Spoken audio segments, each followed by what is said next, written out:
সিরিয়াকে মধ্যপ্রাচ্যের নতুন রণাঙ্গন বানিয়ে তাতে তুরস্ককে টেনে আনতে চায় ইসরায়েল। প্রশ্ন হলো, দামেস্ককে ঘিরে ন্যাটো সদস্য তুরস্কের সঙ্গে সত্যিই কি সংঘাতে জড়াবে ইসরায়েল? এমন পরিস্থিতিতে যুক্তরাষ্ট্র ও ন্যাটোর অবস্থানই বা কী হবে?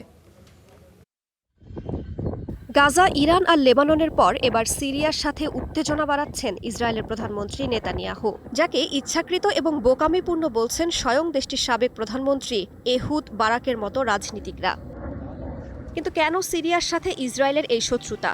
আসাদ পরবর্তী নতুন সিরিয়ার সাথে ঘনিষ্ঠ সম্পর্ক গড়ছে সবচেয়ে কাছের প্রতিবেশী আঙ্কারা।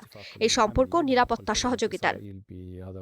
এখানেই ইসরায়েলের উদ্বেগ। তেল আবিবের আশঙ্কা, দুই দেশের এই সহযোগিতা একসময় ইসরায়েলের জন্য হুমকি হবে। সিরিয়ায় বাড়বে আঙ্কারার সামরিক উপস্থিতি, যা বোঝা গেল ইসরায়েলি মন্ত্রীর মন্তব্যে।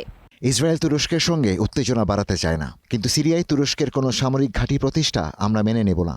আরেক ইস্যু গোলান মালভূমি, যাকে নিজেদের ভূখণ্ড বলে দাবি করে আসছে ইসরায়েল। সবুজ এই ভূখণ্ড যুদ্ধের রক্তে রঞ্জিত হয়েছে বহুবার। কিন্তু তুরস্ক, ইরান বা লেবানন নয়, দেশটি ন্যাটোর সদস্য। তবে ইসরায়েলের সাথে সংঘাত বাড়লে ন্যাটোর আর্টিকেল 5 কার্যকর হবে। সদস্য দেশগুলো যুদ্ধে জড়াবে ব্যাপারটা এমন নয়, বরং এটি নির্ভর করবে স্থান, কাল আর মিত্রদের রাজনৈতিক সিদ্ধান্তের ওপর। এখানে যুক্তরাষ্ট্রের ভূমিকাটা গুরুত্বপূর্ণ। তুরস্কের মার্কিন ও সিরিয়া বিষয়ক বিশেষ দূত টম ব্যারাক এরই মধ্যে ইসরায়েলি হামলার সমালোচনা করেছেন।